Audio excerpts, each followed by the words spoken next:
Good morning. I am so glad to see you all on this beautiful day. Thank you. When I saw the sermon topic today was on rules, I was delighted. Because if there is one thing I love, it is a really good ruler. No, I do not mean a king, or a queen, or an emperor, or a dictator. I mean a tool designed to help me measure and cut the way I mean to measure and cut. Well, I'm a bit obsessed with this very basic tool, a ruler, and I have been known to save up for the funds to buy a really beautiful ruler that I consider worthy of the task. As a rare book restorer for a living, I keep my ruler near me at all times. And in restoration, there is an unwritten rule that says you do not touch somebody else's tools without their permission. We assume in restoration that everybody has a very personal relationship with their tools, just as I do with my ruler. While I may need a ruler to complete various tasks of restoration, and I may love my ruler, no ruler can do the hardest part of restoration. The hardest part of restoration involves understanding the fullness and beauty and history and unique brokenness of what is in front of me to restore. The hardest part of restoration is being open to what may be hidden or unfamiliar. The hardest part of restoration is remembering to always take the time to research, take the time to look, take the time to listen, take the time to touch. I cannot say, well, I've seen this type of book before and it always works this way. Well, it's not true. I can say that. And sometimes I do about books and about people. Concluding I know all there is to know, it's not a good idea. Not good for others, not good for me, not good for the work of restoration. Come now and let us worship together.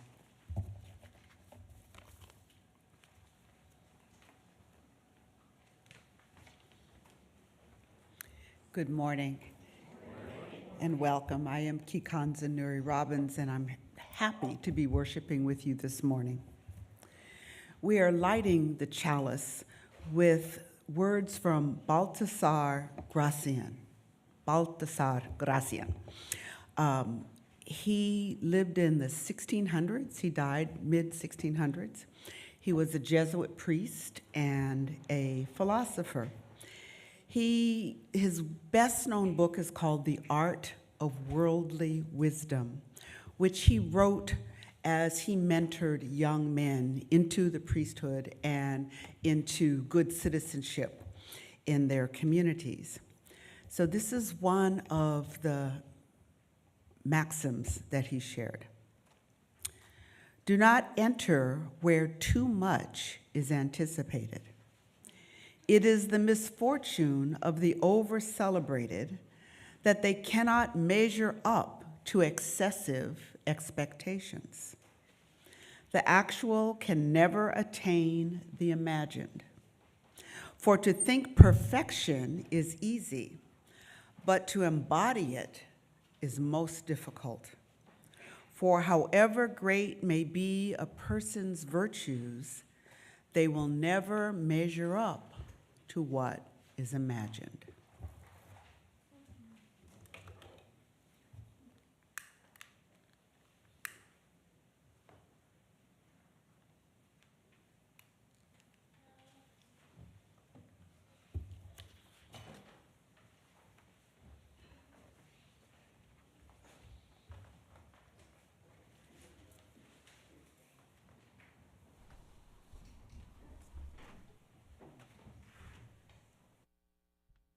Good morning, everyone. Good to see you.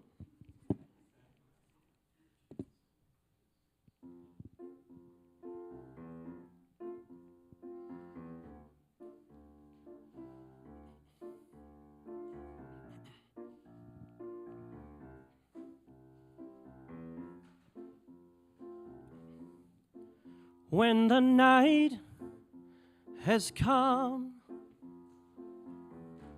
and the land is dark and the moon is the only light we'll see. Oh, I won't be afraid. No, I won't be afraid. Just as long as you stand by me. So darling, darling, stand by me. Stand by me. Oh, stand by me. Stand by me. If the sky that we look upon should tumble and fall, and the mountains should crumble to the sea, I won't cry, I won't cry, no, I won't shed a tear, just as long as you stand by me. So darling, darling, stand by me. Oh, stand by me. Oh, stand by me. Stand by me. So darling, darling, stand by me. Oh, stand by me. Oh, stand by me. Stand by me. Whenever I'm in trouble, won't you stand by me? Oh, stand by me. Oh, stand by me.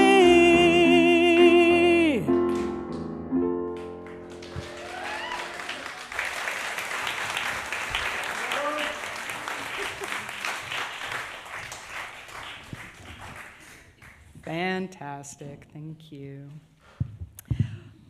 Welcome, one and all, to the Unitarian Universalist Church of Santa Monica, a liberal religious congregation meeting in this building since the 1930s. My name is Chayla Metzger, and I'm your worship associate for today, and I'm one of the many volunteers in the church to work to bring this Sunday service together, along with ushers, our amazing musicians, choir folks providing coffee and treats, those making the order of service available to you, and those who make it possible to live stream this service and to even listen to this microphone. Thank you all. And thanks to you, the congregation, for being here in this sanctuary and in our online sanctuary today. We offer programs here to serve the needs of our congregation and to be of service to the larger world, including broad religious exploration and personal development for people of all ages. We offer both face-to-face and online classes. We also join with other social justice activists to work for justice and harmony in our world. There is a visitor table in the courtyard after the service and lots of info online. Just talk to folks and find out what's going on. We invite you to help nurture this beloved community and further its transformative work in the world. May you find comfort, community, and inspiration here. May you also please silence your cell phones. Thank you. As we gather in this sanctuary and in our virtual spaces, we recognize that our homes and the homes of most of our members are located near the sacred waters and upon the unceded lands of indigenous peoples. This is the traditional and unceded home of the Tongva, Gabrielena, Kich, Vinchereño, Fernandeño, and other peoples. I am so glad to announce that in California, the efforts to restore land to tribes is ongoing, and the beautiful 1917 Mount Whitney Fish Hatchery and its grounds in Owens Valley have been handed over to the Fort Independence community of Paiute Indians. Take a look at the land back efforts going on all over America. This is a growing movement. I do have a few announcements. Our annual church camp weekend in Camp Divinaville happens September 15th or 13th through 15th. Come on down or up into the mountains. You'll be getting an email about how to register and how to pay. You can find folks around to help you register and pay, and how to offer financial support to those who might need financial support to go, because it's a big part of this effort. There's so much room up at camp for all ages to play together, eat together, and just relax together. Put this on your calendar, September 13th through 15th, and register as soon as possible so we can begin to plan our fun. And I just want to say that a very special service next Sunday. Our own Rima Snyder will be sharing her special poetry-based service, which she has done for many years, and I always really look forward to this. The theme is surprises. It's a very beautiful and generous service, and I look forward to that and to seeing you there. There is so much going on today at church, both immediately after the service and then later in the evening. So look to your order of service. You'll see a list of things happening after the service today, so around 12:30 or so. And then back here in the Forbes Hall at 5:30, we're going to have our Soulful Sundown, which is moved from Friday to a time when we used to have something called Second Sundays, which is a potluck. And we're having this evening at 5:30. Bring the family, bring some food, bring an instrument if you play. We're going to sing and worship and have some food and fun together. And dancing. Oh my goodness, dancing. All right, I'm going to now start us a time to greet our neighbors. But before we start greeting our neighbors, what's going to happen is at a certain point, I'm going to start clapping, and I want you all to start clapping so we know it's time to move into the next part of the service. So please greet your neighbors.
I like that, Ryan. All right. Thank you all for that enthusiastic and wonderful time period. Welcome, everybody, again.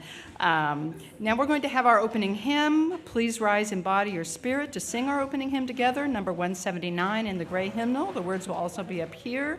The song, Words That We Hold Tight. Afterwards, in body or spirit, please remain standing to speak our covenant in English and Spanish, and then we'll have our short hymn of praise.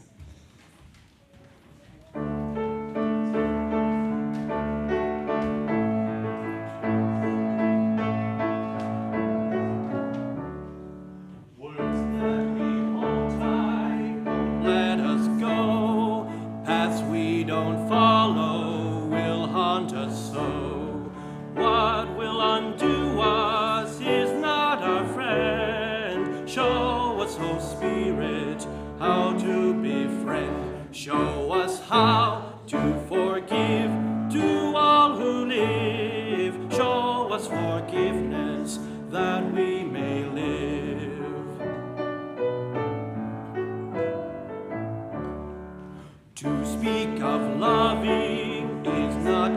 love. Lives move among us, below, above. When we are raging, needing to mend, show us, O Spirit, how to befriend. Show us how to forgive to all who live. Show us forgiveness that we may live.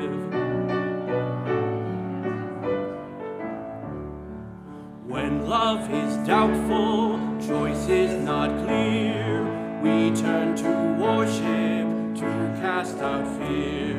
Teach us forgiveness, make love our end. Show us, O Spirit, how to befriend. Show us how to forgive to all who live. Show us forgiveness that we may live.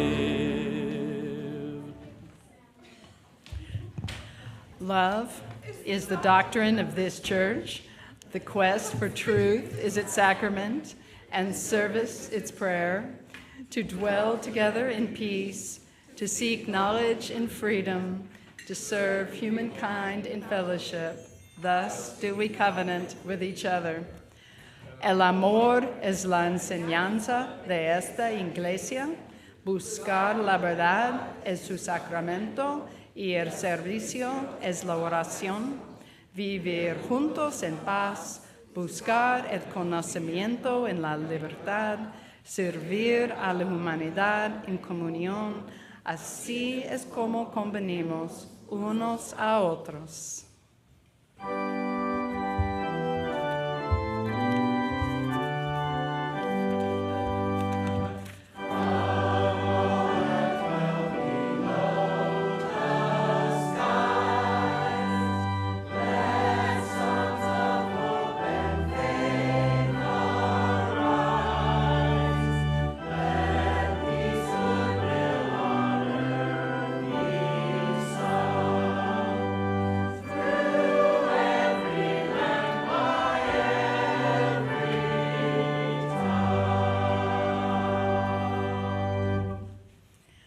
Please be seated. We've got our time for donation to the West Side Food Bank. There's a basket up here, and if you've brought anything for the West Side Food Bank, please bring it in. We've been doing this for a long time. They can use large quantities of things like pasta sauce, juice, granola bars. Just bring unbreakable packages, please. We will now receive this morning's offering to the West Side Food Bank.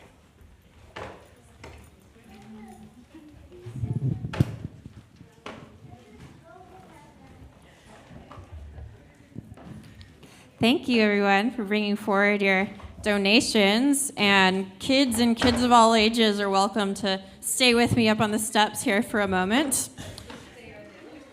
Because I have a question. Maybe I can start with you, Zia. If you were in charge of the world and you could make one rule for everyone to have to follow, what would it be? It's a big question. Do you need some more time to think? I would need some more time to think. Anyone else? Sebastian, can you think of a rule that you would like everybody to follow? I'm not sure. That's okay. I like that we have thoughtful kids that aren't just going to dictate, all. Yeah. People have to be funny sometimes. They are not allowed to always be serious. That's a really good one. I like that one. Do we have any other ideas? What? Ellie, you have one?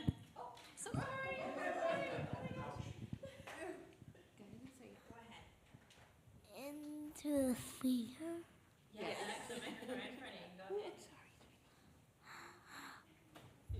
I be a good friend. Be a good friend. That is a great rule. Oh, do you think of one, Sebastian? It sounds new. You can probably make friends with them. Yeah, be kind to new people. That's really good. Did you want to add one, or are you still contemplating? That's okay. It's a big question. You have to think about the things that are most important. And I wonder if anybody remembers a few weeks ago, we had a lesson in RE about the golden rule. Does anyone remember what the golden rule says?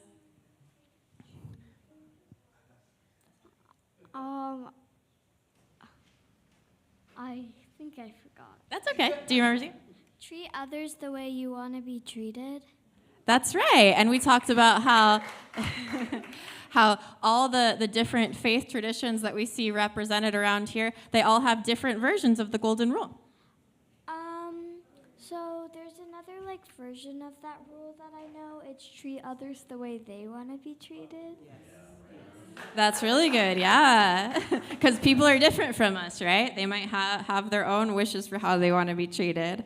Well, you guys are just on top of it. So a version of the golden rule that I really like, just because it puts it super simply, comes from Judaism, where they say, love your neighbor as yourself. And that's one of the things that a Jewish guy named Jesus came along and said, and remember, our neighbor isn't just who lives next door to us. It's all the people around us, even if they're really different from us. And then we can look into indigenous traditions that go back way, way further than a lot of religions, and we see that it's not just our fellow people, but also the non-human life around us, right? The animals and plant life and everything. And so, well, I'm not the hugest fan of rules. I think that the golden rule is a pretty good one, because it's a good reminder that we're all connected and that we all need to be kind to each other. So I think that's one that we can hold on to.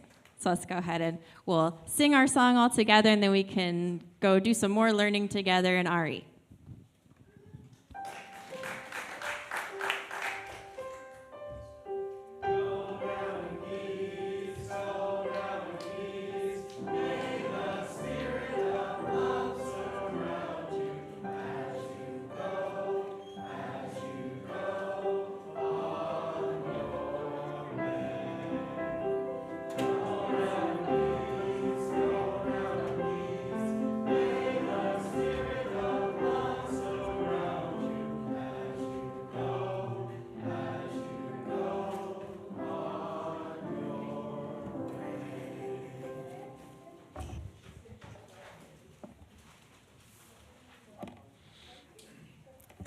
This is the time for coming together as community to share our joys and concerns.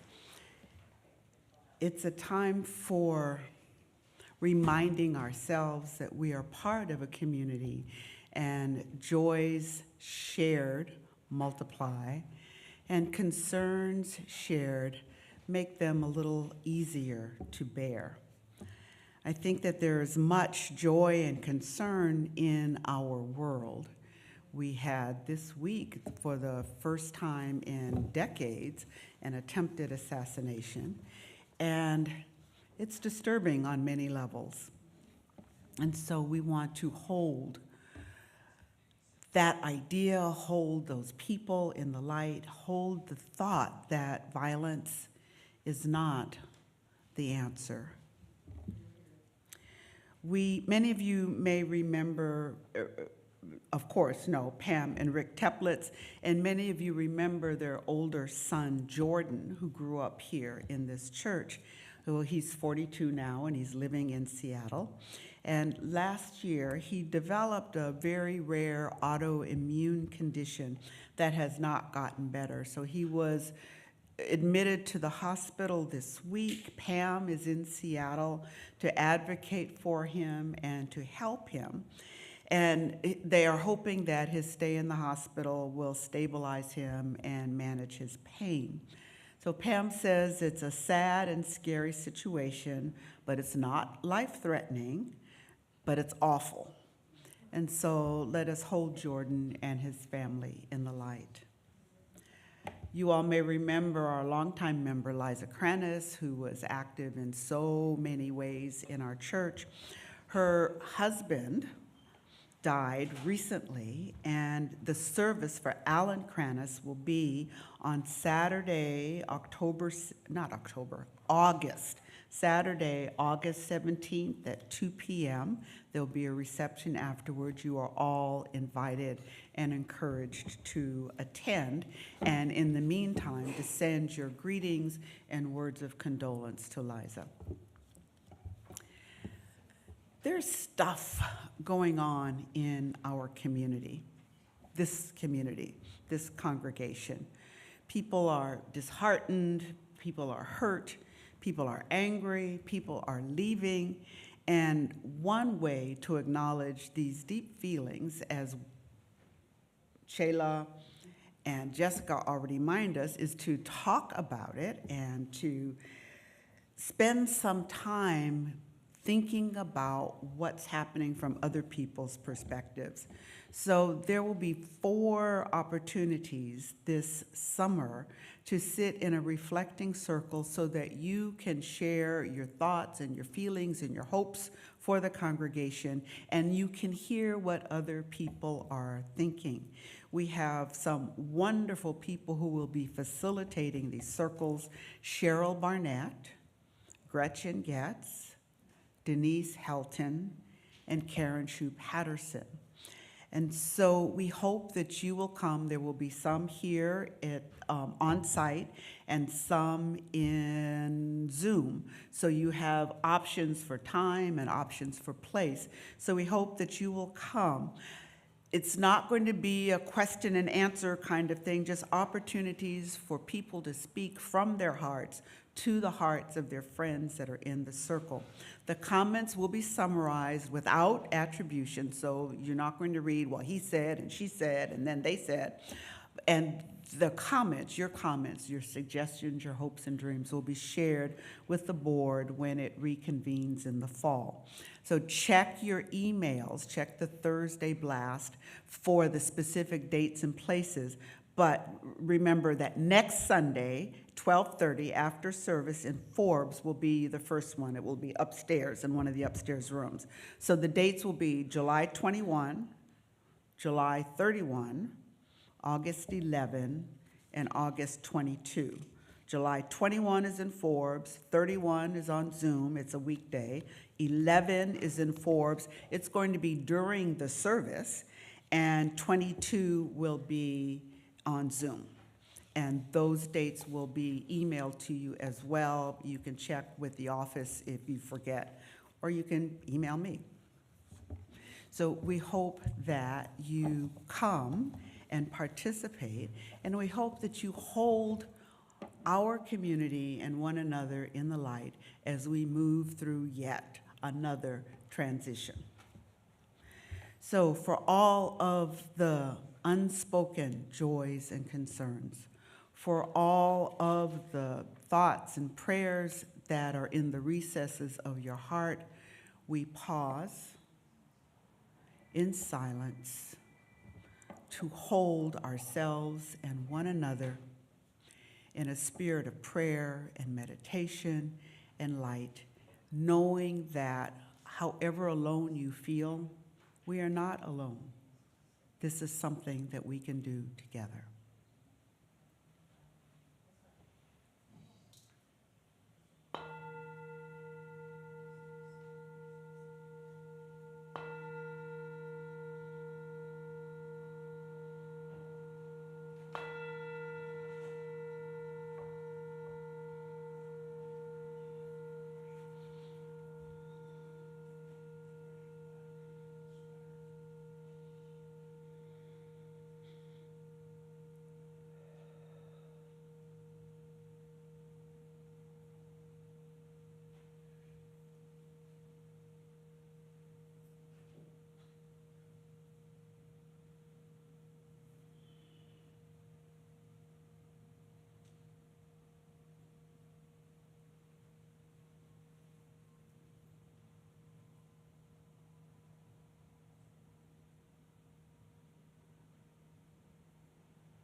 Our reading this morning is from Thomas Jefferson, that one, the long time ago, Thomas Jefferson. He wrote to his granddaughter and he wrote to other young people that he cared about what he called canons of conduct, similarly to what Baltasar Gracian wrote, canons of conduct for observation in practical life. And so these are some of the rules that he offered the young people in his life. Never put off to tomorrow what you can do today. I thought that was Ben Franklin, frankly. Never spend your money before you have it. Never buy a thing you do not want because it's cheap. Pride costs us more than hunger, thirst, and cold. We never repent of having eaten too little.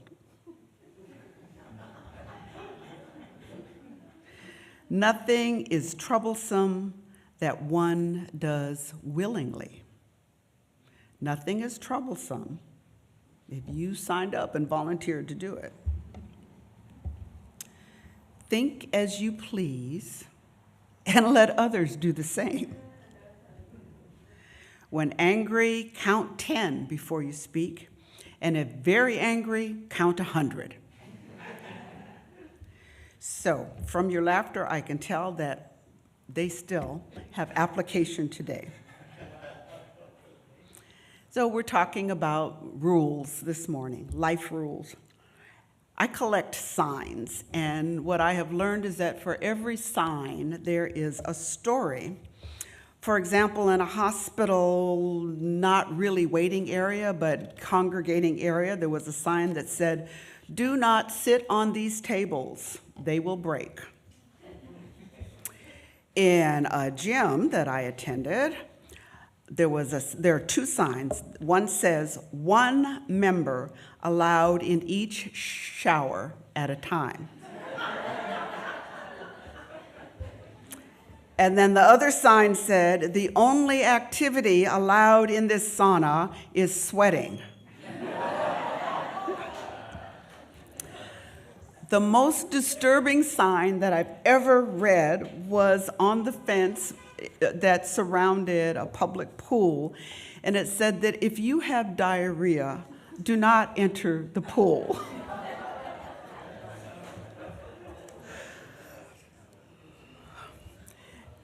For every sign, there's a story. For every rule, there is a conflict. In California, we have a rule that guarantees that tenants have the right to hang clotheslines outside to dry their laundry. In Kansas, there's a law that makes it illegal to hit a vending machine if it takes your money and doesn't deliver a snack. So rules tell us how things are supposed to be. Life is simpler with rules. It eliminates awkward conversations, it arbitrates conflicts, it either limits creative thinking or spawns the creativity of people trying to get around the rules. The problem with rules is that it allows people to disengage. Rules allow people to avoid unpleasant conversations, to be equal rather than equitable, focusing on sameness rather than needs and desires. Rules allow us to be fair rather than just, giving people what they deserve, what they have earned, as opposed to making sure everybody has exactly the same thing so everybody is equally inconvenienced or unhappy. Rules don't invite people to talk to understand. They don't invite people to talk, not to convert or convict, but just simply to understand. Rules don't invite people to renegotiate, to learn something new, or to take on a new perspective. I know a married couple who agreed when they were married that you cook and I'll clean. And after 30 years, the cook wants a break, but the dishwasher says, no, that was the rule, that's what we agreed on, and insists that one cook, one clean, the same one cook and one clean. Rules allow us to live with platitudes like, well, be kind, just be kind, or speak the truth in love. What does that mean? Or look on the bright side. Rules may help us to be polite, but they don't foster healthy relationships. When a system is destabilized, over-communication is necessary, and we humans tend to do the opposite. We fall back on rules and platitudes instead of having tough conversations. We don't have the tough conversations because they're tough. They are uncomfortable. We don't know how to do it, and we resist the opportunities to practice. We're better at being victims and martyrs. We're better at letting people know they've hurt our feelings. We're better at letting people know how wrong they were.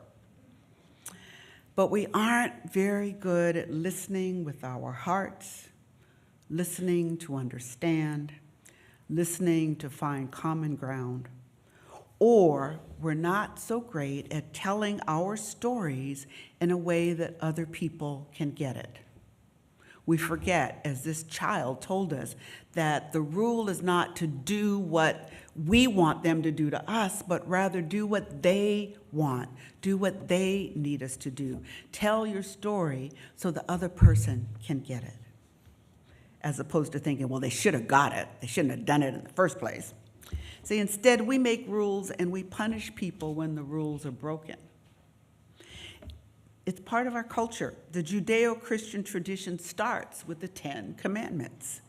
Jewish tradition expands those 10 into 613 rules and midrash, which is an interpretation of the rules. Buddhists have 4 noble truths. Confucius left 8 virtues. Unitarian Universalists have 7 or 8 principles, depending on who you talk to. And we have, UUs have covenants and bylaws and policies. Even when the rules are not written, there are always rules. Anthropologists call them cultural norms. For example, the rules for where you stand in an elevator. Think, you press the button, the doors open, you go into the elevator, you're all alone, and you take a sigh of relief and breathe. So, oh, I can breathe out, breathe other people's germs, except who was in here before me. But where do you stand? All right, and then one more person comes in the elevator. Do you stay where you are? Do you move someplace else? Okay, and then the third person comes in. So now you're in a triangle, 4 people, 4 corners. And where do you look? Do you talk to one another? Do you look at one another? Where do you look? You're either looking down at your shoes or up at the numbers. The numbers used to always be up above, but now there is someplace on the side. You might have to talk to ask somebody to push a button. But we know these rules, and if somebody gets in the elevator and doesn't do that, if they get in the elevator and turn around and face the people who are there, we know you're getting off on the next floor because that person is nuts. So there are always rules. There's always a reason for the rules, but sometimes the reason is gone. And often the rules, they may help us get through an uncomfortable situation in the moment, but they don't build relationships. Now, many of us have personal rules, like Jethro Gibbs in NCIS, if any of you watch that show. Or me. I have rules to remind myself of the person that I want to be. My rules also remind me of the biased lenses that I have when I am judging others. Because, of course, I want everyone to live by my rules. So I have 10. I'm going to share with you my top 5. The first one is find a way or make one. Never accept the environment as a given. You can make a change. Number 2, figure it out and fix it. Make a contribution. Speak up. If you don't ask, you won't get. which means you need to say no when you mean it, you need to say stop when you need to, and you need to say ouch when it hurts. Remember, don't skimp. Be generous with yourself and with others. And number 5, don't get bullied, flattered, or guilted into doing something that you know you don't need to do. These rules are useful, but they're not enough. Focusing on rules, especially in conflict, often undermines the relationship. Our rules frame our expectations for others. Most of the time, the conflict is caused by unmet expectations, incomplete communication, or unrealized goals. Someone didn't do what you thought they should do. Someone didn't say enough about whatever it is, or you didn't get what you wanted. Now, we don't say it, but instead we talk about how hurt we are, how angry we are, how they shouldn't have done what they did, and when what we are really upset about is they broke our rules. They broke our rules. The rules we didn't tell them. The rules we think everybody ought to know. I shouldn't have to tell them. Everybody knows that. It's common sense. But you know that common sense is not common. Rules aren't bad. Now, I'm not against rules. They help us. But they get in the way if we assume that everyone knows the rules, or we assume that our rules are their rules, or we don't get to agree on the rules. Someone is imposing the rules on us. Rules don't work if that is all you have. You have to take the time to nurture a relationship. Rules make life simpler, but not easier. So what does that have to do with being a Unitarian Universalist or contributing to our beloved community? Perhaps we have more rules than we need. Perhaps we need to talk with one another a little bit more. Perhaps we need to listen a little bit more. Listen a little longer. Listen with our hearts. This relationship stuff is not easy, but it is really, really, really important, because relationships are all we have.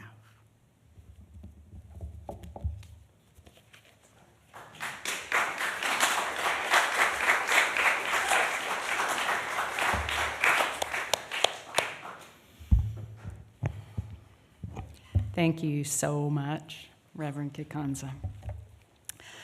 As part of our spiritual practice, we equally share the abundance of our offering between our church and an organization in the wider world as a show of support for their mission and the work they're doing to accomplish their missions. This Sunday, I want to shine a spotlight of appreciation on the Lunches for Bunches crew. This group organizes all the work of buying food and packing lunches for some of the unhoused in our community. All are welcome to volunteer with this group, and many hands make light work to assemble the lunches in the courtyard right out there after the service. The work that the Lunches for Bunches folks do is just an example of one of the many great reasons to support our church. Today, the 50% offering that we share with another goes to West Side Coalition. The West Side Coalition is an alliance of 79 organizations, public agencies, and faith communities committed to working collaboratively on issues of housing, on issues of hunger and health through service, coordination, public education, and advocacy. This coalition was founded in 1982 to serve the west side of Los Angeles County and is reportedly the oldest coalition in the country working on behalf of the poor and the homeless. There are many ways to give. Up on the screen, you can see a few of them. You can go to UUSM.org and click on the Make a Donation button. You can scan the QR code using your smartphone. You can text 844-982-0209 on your smartphone with the amount followed by a code. So $20 and then GCC would give $20 to the generous congregation pledge that's shared today. And there's other kinds of pledges. The Spirit Level Foundation, your normal pledge can be done this way as well. You can also still make out a check to the church in any of these fundraising goals and put whatever you care to put in the basket or the bag that's going to come around. I know so many of you give of your time and your heart and your money to this church community, and it's all so appreciated. Thank you so much.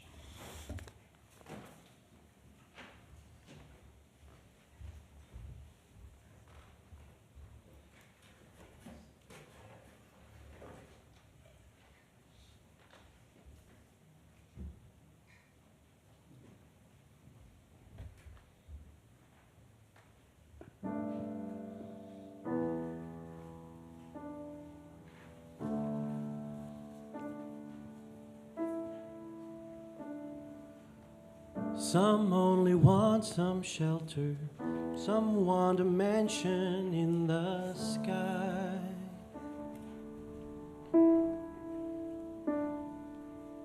Some want 1,000 virgins, some move matter with their minds.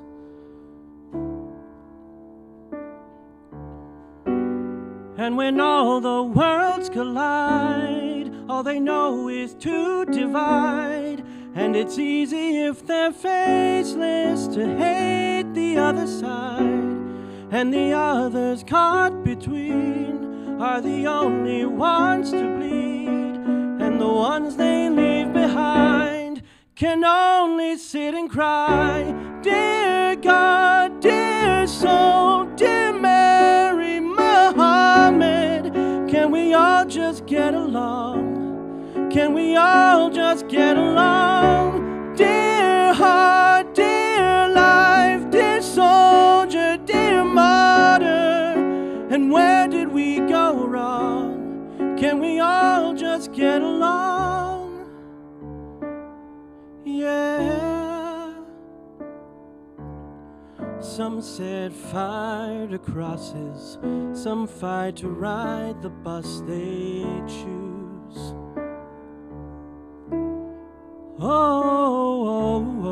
Some don't believe at all, but do anything to make the news. Yeah, yeah. And when all the worlds collide, all we know is to divide. And it's easy if they're faceless to hate the other side. And the others caught between are the only ones to bleed, yeah. And the ones they leave behind can only sit and cry. Dear heart, dear soul, dear Mary, Muhammad, can we all just get along? Can we all just get along? Dear heart, dear life, dear soldier, dear martyr, and where did we go wrong? Can we all just get along? Maybe if we work together, we'd already have a heaven here on earth.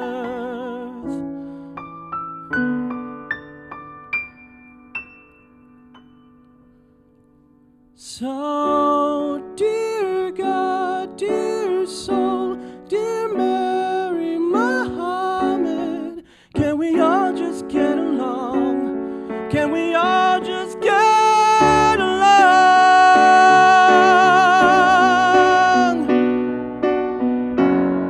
Dear, where did we go wrong? Can we all just get along? Yeah, yeah, yeah.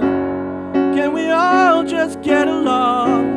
Can we all just get along? Ooh, can we all just get along? Can we all just get along? Yeah, yeah, yeah.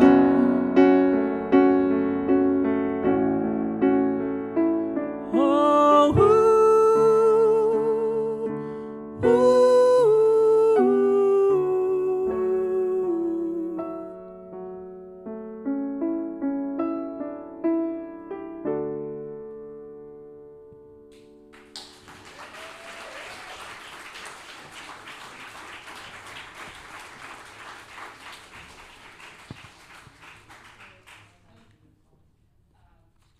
closing hymn is number 131 in your gray hymnal, Love Will Guide Us. Please rise in body or in spirit.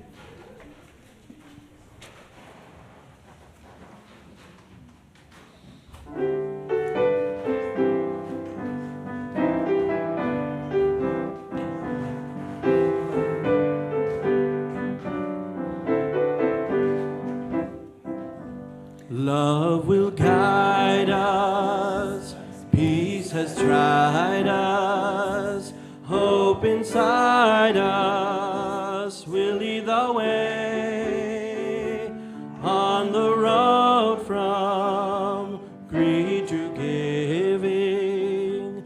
Love will guide us through the hard night. If you cannot sing like angels, if you cannot speak before thousands, you can give from deep within you. You can change the world with your love.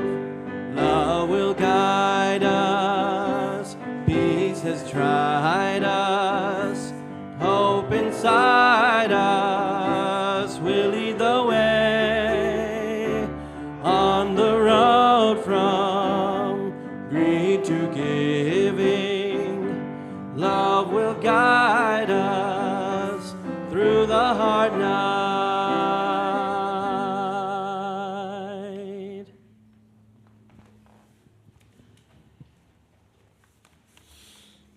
Love will guide us. We have to do the hard work. So take some time out, sit in your corner if you need to, pick up your marbles if that's going to make you feel a little better, but come back. Stay in the fight, because I think that we are worth fighting for. Thank you all who, seen and unseen, who have contributed to this extraordinary service. I can't believe how perfect the music is. They never ask me. That's not true. But is Keon wonderful? And Ryan hides behind that piano, but he is exceptional. And Mia sits behind the screens in the back, and then, Liz Fuller has not missed a Sunday, and she makes sure that the live stream works, and Pam and Rima make sure that we have slides and bulletins, and Tom is here every morning making sure you can park in the structure, and that the chancel has been swept, and that there's nothing on the courtyard that will cause you to slip and fall. People work hard to make this service work, and I am truly grateful for them all. And so as we close this service, we know that service to ourselves and to one another continues. And we invite you to walk through life beautiful more than anything, to stand in the sunlight, loving all the things that make you strong.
before, then I'll let you know about